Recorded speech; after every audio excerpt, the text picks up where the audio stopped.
Hola, ¿qué tal? Yo soy Luciano Aguiló y hoy vamos a hablar de por qué el gobierno de Carlos Menem no fue liberal.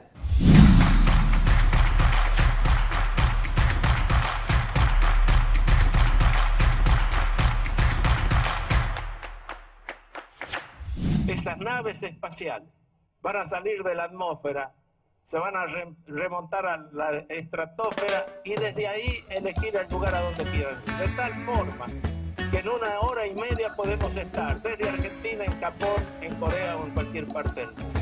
Probablemente amigos, conocidos o profesores te hayan comentado que durante los 90 Carlos Menem lideró en Argentina una profunda transformación en las políticas públicas, implementando un modelo económico situado en las antípodas del Estado benefactor peronista, que el Estado se retiró de la economía y todo quedó en manos del mercado, o que se vivió un proceso de achicamiento de los gastos estatales, ajuste fiscal y liberalización económica. Hoy vamos a explicar en 5 razones por qué pensamos que estos postulados están bastante errados. El tablero, el doble, roba la pelota Menem, se la va llevando, se mandó un pase atrás, doble de Uranga lo felicita.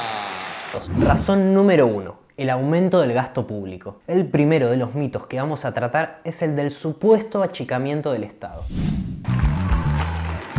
paso de la comitiva lo que le permite al pueblo esperanzadamente tributarle su aplauso, su calidez al señor presidente. En el año 1989, Menem recibiría del gobierno de Raúl Alfonsín un gasto público consolidado de aproximadamente un 30% del PBI. Cuando en 1999 terminaría su segundo mandato, el gasto había subido a un 33%. No solo que no redujo el tamaño del Estado, sino que lo hizo crecer. Y muchos dirán, no, lo que pasó es que ese aumento del gasto venía de la mano de que había que pagar más intereses de la deuda. Es verdad, pero es verdad que el gasto primario también aumentó. Aclaración, el gasto primario es el total de desembolsos que realiza el Estado sin tomar en cuenta los intereses, comisiones y otros pagos relacionados con la deuda. En el año 1991, el gasto primario era de aproximadamente 32.000 millones de pesos. En el 99, de 85.000. Razón número 2. El aumento de la deuda pública. De la nación, el doctor don Raúl Ricardo Alfonsín se encuentra saludando a todo el pueblo reunido aquí en la Plaza de Mayo. Durante el gobierno de Alfonsín, el gasto público y el correspondiente déficit fiscal se financiaron en su mayoría con emisión monetaria, provocando a fines de su mandato una hiperinflación. De esta herramienta, la ley de convertibilidad indicaba que por cada peso que imprimiese el Banco Central tenía que haber un dólar que lo respalde. Por lo tanto, para financiar los agujeros fiscales, el gobierno tomó mucha deuda. Tanta deuda que en una década casi que se duplicó.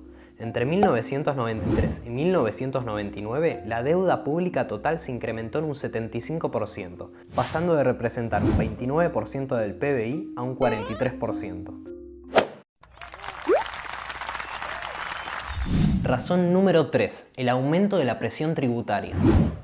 Como increíblemente la deuda no alcanzaba para cubrir todos los gastos, el gobierno también recurrió a subir los impuestos.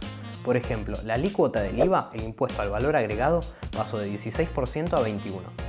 En 1989 la presión tributaria bruta era de 13,3 puntos del PBI. Para 1999 de 16. Simpaticísimo. Doctor Menem, vamos a brindar por usted, por la patria.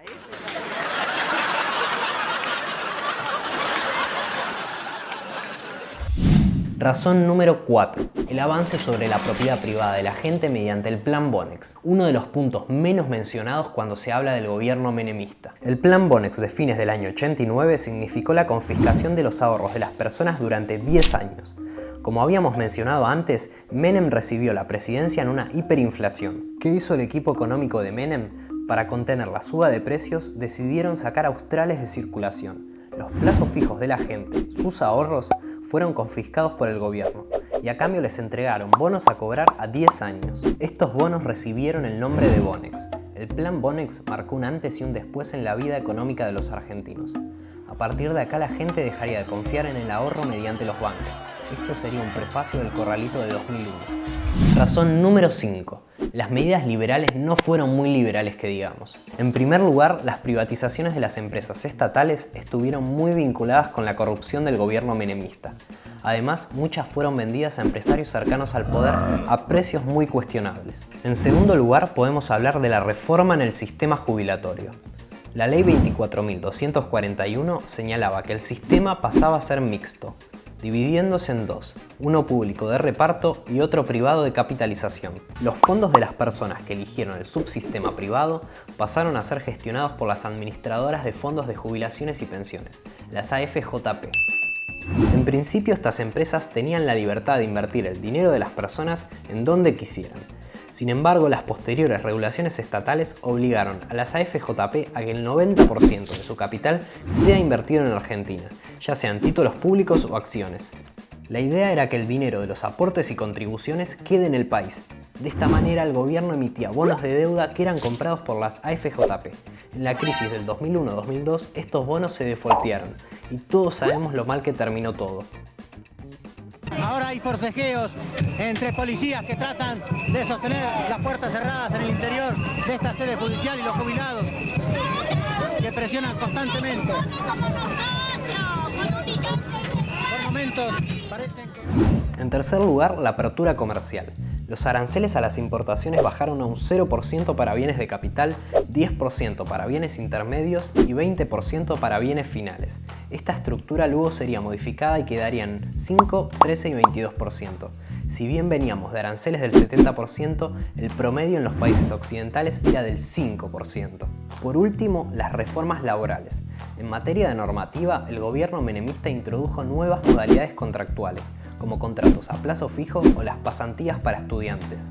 También los 3 meses de periodo de prueba al principio de una relación laboral, que dependiendo del convenio colectivo de trabajo podía extenderse a 6 meses. Con respecto a las indemnizaciones por despidos sin justa causa, solamente se fijaron ciertos topes. Como conclusión podemos decir que si bien hubo un cambio de rumbo con respecto a los gobiernos anteriores, sería un error decir que el gobierno de Menem fue liberal. El hecho de no poder solucionar el tema fiscal hizo que el gobierno tenga que tomar deuda y subir los impuestos, y que unos años después termine todo en desastre.